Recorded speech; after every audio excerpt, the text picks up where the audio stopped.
caras iam na Guepardo, qual é a tua carteira de ações? Ah, é Gerdau, Klabin, Itaú, sei lá o que. O cara, pelo amor de Deus, Otávio, você tá no tempo da onça. Você não se modernizou, você não tá vendo o que tá acontecendo. Esses bancos vão sumir, esses bancos antigos, sei o quê. Se você pegar o agregado dos 22 anos, incluindo esse período péssimo, a gente é o melhor fundo do Brasil. Sim. Então, assim, 22 anos, nenhum fundo do Brasil deu 22% ao ano, nenhum.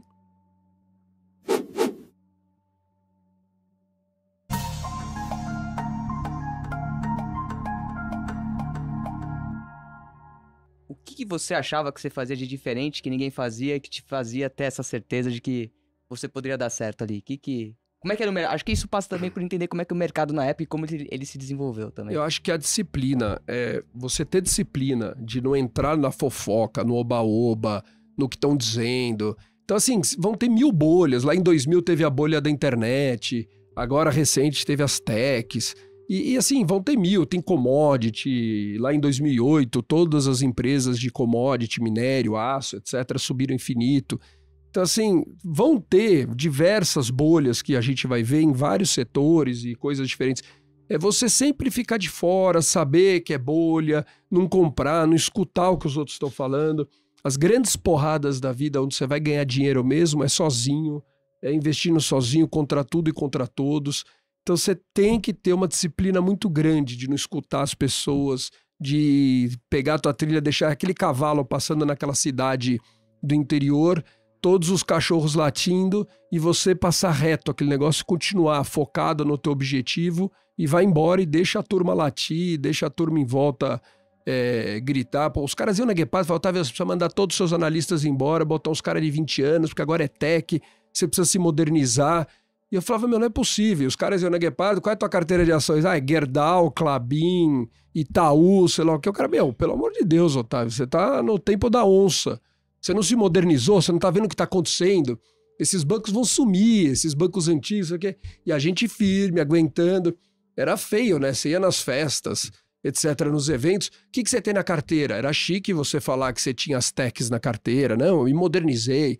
Agora eu tô investindo lá nos Estados Unidos, em maconha. Agora eu tô investindo em tech não sei aonde. Comprei ação da Stone, comprei ação da sei lá o quê, e assim ia, Inter, Magalu, e eu falava, Magalu é a nova Amazon brasileira. NVIDIA agora? Não, eram todas, assim, era bizarro, e essas que abriram capital todas, né, um monte, Enjoei, Get Ninja, não sei o quê.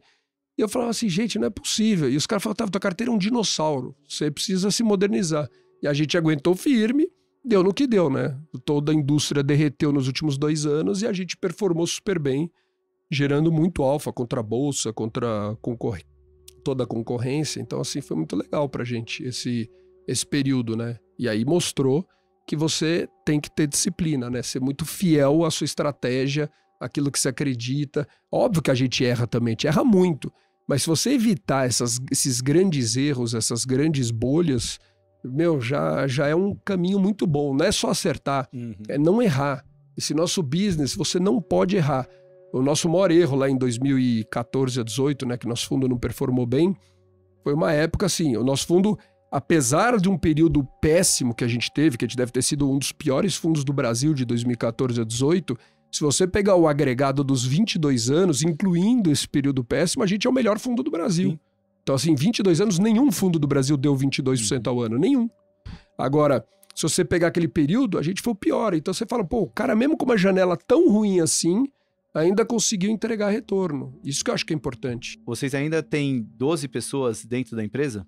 Agora 13. 13? Aí, ó, já, então... Mas a gente fica sempre desconfortável, é muita gente.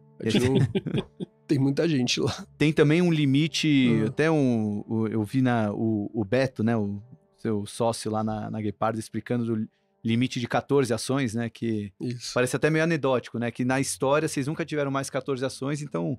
o limite de ações para estar na carteira porque precisava inventar um limite, porque o distribuidor, o alocador, ele sempre ia lá de história e perguntava, mas qual é o limite? E o cara queria escrever no papel dele de diligência que tinha um limite.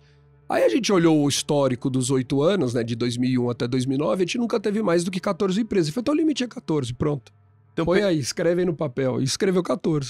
Ficou. Pegando esses números, né, o limite de 14 ações, 13 pessoas dentro de uma empresa, né, que já está com quase 3 bilhões sob gestão, pegando isso como pano de fundo, como é que é a filosofia de investimentos da Guepardo? Como é que vocês fazem para filtrar as ações que são investíveis? Como é que se separa entre o que eu nunca vou investir, o que eu posso investir e o que eu estou investindo? Afinal, com 13 pessoas não dá para olhar a bolsa inteira, né? Exato. Não, é o seguinte, o que a gente faz lá... Não, mas essas 13 pessoas não é o time de investimentos, tá? O time de investimentos é bem menor. Ah, é bom deixar claro, é verdade. Não é 13 13 analistas. É a Guepardo inteira, tudo. Contando assistente, contando a moça que serve café, o cara do back-office, todo mundo contado ali, aí dá 13 pessoas. A gente gosta de pouca gente, por quê? Porque eu acho que é muito importante a confiança. Você entregar dinheiro na mão de alguém... um cheque em branco para o cara investir, tomar decisão, comprar, vender, etc. Você precisa conhecer o cara profundamente. É quase um casamento. Então o cara virar teu sócio é que nem quando você vai casar. A mulher vai virar tua esposa. Você precisa confiar nela, que ela não vai te trair, que ela não é sacana, que ela é em ordem, que ela é inteligente, que ela tem caráter, que ela tem valores, princípios. Então quando você põe muita gente, a chance de você errar aumenta demais. Com pouca gente, é muito mais fácil você conhecer as pessoas e diminuir a chance de erro. Então, a pior época da Guepardo foi a época que a Guepardo tinha mais pessoas trabalhando. Chegamos a ter 23 pessoas no time. Foi a pior época de geração de alfa e de rentabilidade da Guepardo. E em metragem quadrada, a gente tem até esse gráfico lá dentro da Guepardo, é o seguinte, quando a gente tinha escritório muito grande, com muita gente, diminuiu muito a nossa geração de alfa. O escritório pequeno, com pouca gente, aumenta demais a geração de alfa. São poucas pessoas fazendo aquilo com muita convicção, com muita profundidade, e você acaba focando o teu tempo nos investimentos. E não perdendo tempo em gerir pessoas. Gerir pessoas dá muito trabalho. Você dá feedback, levar a pessoa, ir para a sala de reunião, dar meta, desdobrar meta, é bônus, checar, fazer todo o cheque aí de como tá indo, se o cara tá cumprindo no semestre, dando feedback. Isso é um trabalho tremendo que dá. Quanto mais gente, maior a comparação também, tem que acabar lidando com ego, né? Não, e o cara quer ter uma ação na carteira, e aí a ação do cara nem é a mais barata, mas ele quer que a gente compre alguma ação. Então o cara fica querendo fazer discurso para vender aquele case, aquela ideia do cara. E às vezes não é a melhor ideia. Então a gente não paga o analista por case que tá na carteira, ou se ele acerta, ou se ele erra. Todo mundo é dono de tudo, cara. Se o fundo vai bem, todo mundo vai ganhar muito. Se o fundo vai mal, todo mundo vai se ferrar junto. Mas são poucas pessoas, entendeu? A gente quer todos os sócios da Guepardo com dinheiro, todos os analistas são sócios da Guepardo e todos têm dinheiro no fundo da Guepardo. É todo mundo na reta junto. Então a gente fala assim, errou, é ruim pra todo mundo. É bom pra todo mundo. E todo mundo entregando, a gente tem que ter confiança mútua, um no trabalho do outro. Às vezes tem um fazendo conta, a gente fala, pô, mas essa empresa não tá andando, não sei o quê. A gente pega um outro analista, vai na empresa, esquece o valuation dele, faz um do zero, você. Como se você estivesse olhando a empresa. Pra gente bater, tentar checar quanto vale a empresa na cabeça de um, quanto vale a mesma empresa na cabeça do outro. E quando a gente investe, a gente acaba investindo, como são poucas empresas, vira um caminhão de dinheiro. Então a gente acaba virando um dos maiores acionistas minoritários dessas empresas. Então de várias empresas hoje, a gente é o maior acionista minoritário. Então assim, você acaba tendo que ir com muita profundidade, saber muito, estudar muito, ir dentro da empresa. Então eu mesmo sou analista, no final eu sou um gestor do fundo, mas que não tem trader na Guepardo que fica comprando, vendendo. A gente fica analisando o investimento o dia inteiro, olhando concorrente, visitando empresa, conversando, fazendo modelo, discutindo entre os sócios. Então todos lá conhecem o modelo de todo mundo. Você pode conversar sobre o nosso case de, sei lá, Vulcabras com qualquer um dos analistas sócios da Guepardo, o cara conhece super a empresa, sabe tudo da empresa. Mas tem um pai da criança aí, né? Tem, sempre tem um responsável. E aí, respondendo a tua pergunta lá do filtro, do processo, como é que é, a gente pega todas as empresas listadas na bolsa, por volta de 500 empresas que tem hoje, exclui o que não tem liquidez, exclui as pequenas, né, que a gente não vai conseguir investir muito dinheiro, então microcap ou empresa sem liquidez vai excluindo. Aí exclui em alguns filtros, então setorial, exclui alguns setores que a gente não gosta, fala, pô, esses setores são problemáticos, podem estar bem hoje, mas vão ter problema algum dia, vamos tirar fora. E aí tira setores... Um exemplo... Airlines, por exemplo. A gente não investe, nem pode investir em airlines. Então, assim, problema é muito baseado nas forças de Michael Porter. Então, você pega as forças de Porter e fala, tem problema de entrantes, produto substituto, força do cliente, força do fornecedor. Então, você olha muito isso para ver quais são os setores problemáticos que a gente não quer estar. E depois disso, a gente vai em filtros para avaliar a cultura das empresas, gestão, estratégia das empresas. as pessoas que estão lá, governança, todos os riscos, né? Governança, sistêmico, financeiro. Então a gente vai olhando tudo que tem lá das empresas para ir excluindo empresas. A ideia desses filtros é excluir, remover empresas que a gente não quer ser sócio e não quer perder nosso tempo analisando. No final, sobram hoje por volta de 67 ou 68 empresas que estão hoje aprovadas nesses filtros todos. E aí essas empresas são as empresas que a gente gostaria de ser sócio. E aí é questão de preço. Se estiver caro, a gente não compra. Se estiver barato, a gente compra. Então a gente quer essas empresas que a gente acredita que são boas empresas, qualitativamente. Então, primeiro é sempre análise qualitativa. Passou em tudo, a gente vai para o quantitativo. Aí a gente vai fazer DCF sempre. E aí a gente faz o modelo, fala assim, pô, essa empresa vale 100, tá por 50, vamos comprar, ó, por 60, ou 55. E aí tá 90, eu vendo porque tem outra por 50, ou não, porque não tem nada para comprar. Então aí você fica comparando as empresas entre elas. Mas sempre as excelentes empresas. Por que isso? Para você não cair em armadilha. No passado, a gente errava muito por comprar empresa barata e não dar tanta importância no qualitativo. Então a maior parte dos erros que a gente cometeu no passado da Guepardo foram empresas que a gente falava, vamos comprar, tá muito barato. Mas a empresa mesmo não tinha gestão boa, não tinha estratégia boa. Então não é que a cotação ia para o target, é o target que caía para a cotação. Então era horroroso isso. Então era a famosa armadilha de valor, né? O value trap que todo mundo fala, é isso. Então você comprar uma empresa que você acredita muito que aquela empresa vai entregar e que você qualitativamente aprovou ela, você vai ter surpresas positivas. Então, seu target vai andando. Exemplo, nosso maior investimento que é Vulcabras, nosso target hoje é muito maior do que lá atrás quando a gente entrou. Porque o cara foi entregando tanta coisa, pô. O cara saiu da Zaleia, que era ruim, o cara entrou na Mizuno, que foi uma mega aquisição, comprou Under Armour, pô, mega aquisição muito boa. Então o cara foi melhorando a empresa que a gente via lá, foi investindo, fábricas novas, mais modernas, mais eficientes.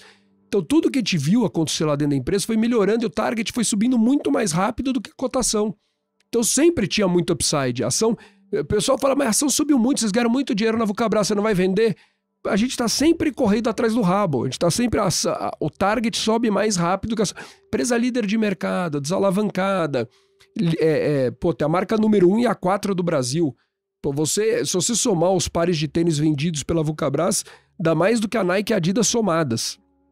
Então, assim, o cara, assim, eles são líder longe de mercado, o maior número de pontos de venda, as melhores marcas. Então, assim, a produção, a mais eficiente, a que entrega mais rápido, melhor logística, maior número de pontos de venda. Então, tudo dos caras é bom. O e-commerce deles é redondinho, vai super bem. Então, assim, eu fui 2 anos conselheiro de administração lá da Vulcabras. Então, assim, eu fiquei lá 2 anos, foi muito legal. Fui do comitê de auditoria. Meus caras são fenomenais lá, assim. É uma empresa qualitativamente muito bacana. Então, foi legal fazer parte. Então, ela tem o maior ROIC do setor, o maior ROI do setor, o maior crescimento do setor, a empresa que mais cresceu lucro líquido por ação do setor inteiro de calçado. Só no primeiro tri, 50% de crescimento do lucro, né? Não, a empresa tá voando, cara. Então, assim, tá entregando e tudo azeitado, assim, não tem enrosco, sabe? Não tem coisinha ruim lá dentro. Então, assim, essa parte qualitativa é tão importante por isso, pra você só ter surpresa positiva. E aí, no meio do caminho, vai aparecer, nossa, fizeram uma fábrica nova, nossa, tem uma marca nova, nossa, ok. Então, tudo isso agrega valor. Quando entra um negócio desse dentro da empresa, você fala, nossa, ela vale mais do que eu projetava, muito mais, que legal, que surpresa positiva. E assim você vai indo, você vai colhendo esses frutos. Isso que é legal de ter empresa boa qualitativamente e não olhar só o quantitativo. E o quantitativo, você comprar barato com margem de segurança, porque se você errar alguma coisa, alguma projeção, eu achei que o PIB ia crescer 1% ao ano, pô, caiu 1% ao ano. Tudo bem, aquela empresa que eu achava que valia 100, vale 98 ou 97, mas eu tô pagando 50, então eu tenho margem de segurança. Pô, o câmbio, eu projetei câmbio a 5, o câmbio foi 4,80, me ferrei um pouquinho, pô, mas tudo bem, eu tenho essa margem de segurança para errar o preço da commodity, do câmbio, da matéria-prima, do dissídio. Então, assim, você tem do PIB, da inflação. Então, você consegue manobrar quando você erra isso e você tem muita margem de segurança. Por isso, tem que ter a disciplina de só comprar se estiver barato. Descontado. Acho que esse é o maior segredo da Guepardo, a disciplina. A gente tem muita disciplina. A gente não entra em papel caro, nem próximo do target, só porque o qualitativo é bom, e a gente vende, bateu o target, o pessoal fala, mas vocês vão vender agora que tá todo mundo dando buy, e tá uma folia, e todas as casas recomendando, agora que o papel vai andar, a gente fala, pô, tá no target, tchau, vende. Não interessa, vai passar raiva, tira da tela, deleta, para de olhar a cotação. Que você sai do papel, o pessoal ainda puxa 20%, 30% na tua cara, né? Mas você já ganhou do desconto lá dos 50 até os 100, você já ganhou. Agora, se o pessoal vai botar 120, Deus que ajude. A gente tem que ficar fora dessa hora, né? Essa hora... Mas aí você necessariamente tem que ter alguma ação em vista já. Sim, não. Essas 68 empresas estão todas analisadas. A gente tem target para todas. A gente cobre todas. E assim, nunca aconteceu de não ter nenhuma que não tava barata. Já aconteceu de ter poucas baratas, de ter só 5 baratas, a gente tem 5 no fundo e muito caixa no fundo. Isso acontece. Às vezes tem 5 empresas e 30% de caixa no fundo. Aí a solução é... A solução é caixa. Aguenta o caixa, aguenta firme. Na pandemia, por sorte, a gente tinha 22% do fundo em caixa. Mas porque tava difícil de achar coisa barata. Lá em dezembro 19, janeiro 20, tava difícil. Aí veio a pandemia, ficou tudo barato, a gente torrou o caixa, 100% do caixa, que tá barato. Eu não sabia quando ia acabar a pandemia, se ia demorar, não ia demorar, etc. Mas ficou barato a valuation, pô, a gente atualizou nossos valuations, falou, essa empresa se beneficiou com a pandemia, então o câmbio subiu, então o preço, a commodity, a Vale, pô, se beneficiou, a Gerdau se beneficiou, Klabin, Suzano. Agora tem outras, a Vulcabras ficou 72 dias com a fábrica fechada, o target caiu. Então tem muita empresa que o target caiu, muitas que o target subiu durante a pandemia. E a gente ia olhando lá o que tem mais desconto, menos desconto, o que vale a pena migrar de uma para outra. Fomos alocando esse caixa e ficamos com o caixa zerado. Sempre que tem oportunidade na bolsa, a gente vai zerar o caixa. Então nosso fundo é para trabalhar caixa zero, sempre.